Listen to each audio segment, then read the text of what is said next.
Pourquoi ma femme refuse d'avoir des relations sexuelles avec moi? Bonjour à toutes et à tous, content de vous retrouver pour une nouvelle vidéo. On va parler de conflit.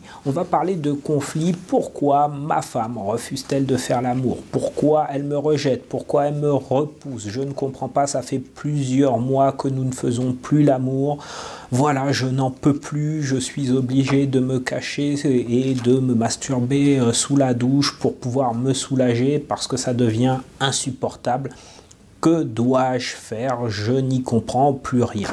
Eh bien, je vais tenter de vous amener à vous poser 5 questions, messieurs, lorsque vous vous retrouvez face à cette situation. Donc, ce sont des questions qui sont assez précises de manière à ce que vous puissiez déjà prendre un peu de recul par rapport à votre situation qui, je le comprends, n'est pas aisée et peut-être que vous allez pouvoir mettre en place des tentatives pour retrouver un lien, remettre en place les choses. Je vais vous dire une chose très claire, la préoccupation première ne va pas être de la retrouver au lit, donc de retrouver votre compagne au lit, mais bien de recréer un lien entre elle et vous. Et ça va être une démarche qui peut être plus ou moins longue, mais il est clair que la clé ne va pas être de tout de suite, ne va pas être la mise en place de 5 points qui va vous permettre de coucher directement avec elle. Ça, je suis désolé, mais malheureusement, ça ne marche pas comme ça. Lorsqu'une femme se braque, il va falloir mettre un peu le temps pour la reconquérir. Alors, je vous invite d'ores et déjà à liker cette vidéo, à vous abonner sur ma chaîne YouTube si vous ne l'avez pas déjà fait. Pour ceux et celles qui ne me connaissent pas, je m'appelle Bertrand Barret, je suis sexothérapeute, thérapeute de couple, coach professionnel certifié et je reçois des hommes, des femmes, des couples à Montévrain dans le 77 et j'accompagne également via Skype, téléphone ou en présentiel. Allez, c'est parti pour 5 questions à vous poser, messieurs, lorsque ces dames ne veulent plus rien entendre lorsqu'il s'agit de faire l'amour. Déjà, quel est le contexte dans lequel vous êtes aujourd'hui, dans l'ici et maintenant? Est-ce que vous avez déménagé? Est-ce que vous venez peut-être de vous mettre ensemble? Parce que vous habitiez chacun de votre côté, vous vous êtes mis ensemble et que du coup, voilà, les choses sont en train de se mettre en place, vous êtes en train de créer quelque chose de nouveau. J'ai déjà eu des clients qui ont eu ce genre de situation et le fait de se mettre ensemble, c'est nouveau, donc il faut un temps d'adaptation. Donc peut-être que vous avez des enfants. Et donc le fait d'être jusqu'à présent à 2 et vous retrouver à 3, voire à 4 ou voire plus, ça crée un bouleversement, sachant que madame, elle a eu un bouleversement corporel, hormonal, il y a une charge de travail supplémentaire avec l'arrivée des enfants et ça c'est massivement bousculant. Donc vous devez prendre en compte cette réalité tout en trouvant votre place en tant que père et trouver également votre place en tant que mari ou compagnon. C'est-à-dire que vous ne devez pas laisser le couple aux oubliettes pour ne penser qu'au couple parent. Et ça, c'est votre responsabilité et je vous donnerai quelques informations dans de prochaines vidéos. Mais ça joue énormément sur la libido et sur la sexualité. Il y a aussi des problèmes au niveau du travail. Est-ce que est-ce que ça va au niveau des finances? Est-ce que vous avez un travail stable? Ou au contraire, est-ce que vous êtes au chômage? Est-ce que du coup, c'est peut-être elle qui est amenée à travailler ou inversement? Peut-être qu'elle a perdu son travail, peut-être qu'elle a des difficultés financières. Du coup, ça a un impact sur votre couple et ça va jouer énormément. Donc voilà. Là, je vous ai donné quelques exemples, mais je vous invite à réfléchir au contexte dans lequel vous vous trouvez aujourd'hui et qui pourrait perturber votre compagne. Deuxième point, qu'est-ce qu'elle vous reproche? Est-ce que vous avez eu des échanges? Est-ce que elle vous a subtilement indiqué qu'il y avait des choses qui n'allaient pas et que bien souvent vous avez oublié et que seule la grève du sexe vous permet de dire « Ah tiens, il va falloir peut-être que je fasse quelque chose ». Je vous invite à réfléchir, à vous repasser un petit peu les événements précédents et vous dire, est-ce qu'elle m'a pas dit quelque chose que j'ai pas pris en compte et du coup, qui l'aurait frustré? Si vous ne vous en souvenez pas, je vous invite à aller la voir et remettre en place un dialogue pour dire, ben voilà, je constate que on fait plus l'amour, ça me touche, ça me gêne et j'aimerais comprendre ce que tu me reproches, peut-être que je n'ai pas tenu compte de ce que tu m'as dit et voilà. Donc ça va recréer un lien. Ne partez pas du principe que vous lui reprochez des choses en disant bah, tu fais plus l'amour, tu m'énerves. Vous vous souvenez, hein, je vous le dis souvent, mais le tu qui tue ne vous apportera absolument rien, bien au contraire. Troisième question à vous poser, c'est bah, depuis combien de temps vous n'avez pas pris de temps avec elle? Depuis combien de temps vous ne vous êtes pas retrouvé en tête à tête juste ensemble pour discuter.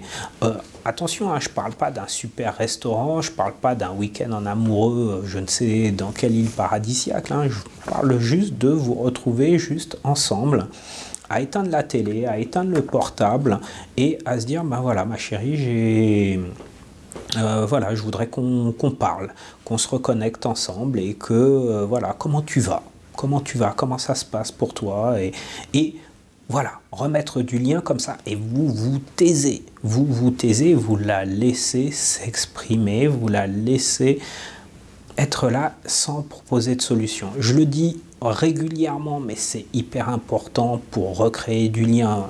Votre compagne a besoin de se sentir entendue, écoutée, appréciée. Et beaucoup de femmes se plaignent de ne pas être entendues, de ne pas être écoutées. Quatrième point. Quelles sont les préoccupations qui lui chargent l'esprit actuellement? Et comment vous intervenez? Si vous avez des enfants, est-ce que vous prenez le temps d'aller les chercher, d'aller leur donner le bain, de faire à manger le soir, d'aller faire des courses? Comment vous êtes impliqué dans le couple à ce niveau-là? Si vous n'avez pas d'enfant, est-ce que lorsqu'elle rentre le soir et qu'elle est peut-être fatiguée, est-ce que vous prenez le relais et peut-être que c'est vous qui faites les choses de manière à lui dire voilà, écoute, assieds-toi, repose-toi, je m'occupe de tout. Est-ce que vous êtes impliqué comme cela? Parce que dans le cas contraire, eh bien, si vous êtes simplement dans l'attente d'avoir des relations sexuelles et que vous arrivez avec vos gros sabots en disant après avoir mangé, bon bah chérie, il y a moyen de moyenner, ça marche pas du tout et là vous faites rejeter. D'ailleurs, à un moment donné, vous avez tellement peur que vous n'y allez plus parce que vous savez que vous allez vous faire rejeter. Je me trompe, hein, je pense pas, hein, mais voilà, donc pensez-y, hein, je ne veux pas faire de généralité, je ne veux pas vous faire culpabiliser, je vous invite juste à prendre du recul par rapport à la situation parce que c'est bien souvent le cas. S'il y a vraiment de l'amour entre vous, s'il y a vraiment une entente et que sur le plan de la sexualité, il y a un vrai blocage, il se passe quelque chose ou en tout cas, vous n'avez pas vraiment mis de dialogue en place. Cinquième point et dernier point, comment vous lui faites l'amour? Est-ce que vous êtes centré sur votre plaisir? Est-ce que vous êtes posé la question de est-elle satisfaite au lit avec vous?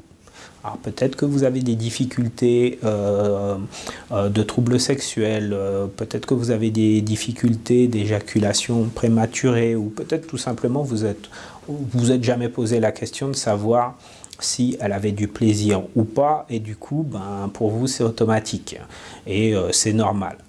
Je vous invite à prendre du recul. Ça fait très mal, ça fait mal à l'ego, mais voilà, dites-vous, est-ce que voilà, elle prend vraiment du plaisir avec moi lorsqu'on fait l'amour? Est-ce qu'elle est satisfaite au lit ou est-ce que finalement, généralement, ça dure 15 minutes ou 10 minutes et c'est pas top, mais on le fait parce que elle veut bien me faire plaisir. Vous voyez, peut-être qu'il y a de la frustration derrière.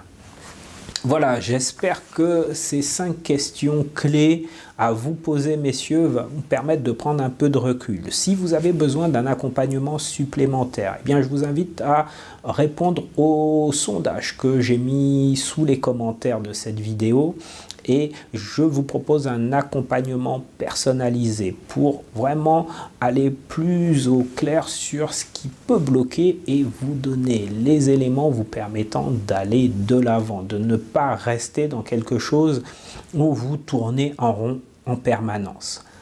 Je vous offre 20 minutes d'échange gratuitement et ensuite, eh bien, si vous êtes intéressé et si vous avez envie d'avancer, si vous n'avez pas envie de rester dans un système où tout est bloqué, eh bien, on peut passer en mode coaching et croyez-moi, ça marche. J'ai énormément de mes clients qui sont satisfaits de ma prestation, donc je vous invite à ne pas attendre plus longtemps parce que plus vous attendez, plus madame va cristalliser sa frustration, va cristalliser sa colère et bien souvent quand une femme a pris une décision de ne plus revenir en arrière, c'est très mauvais signe.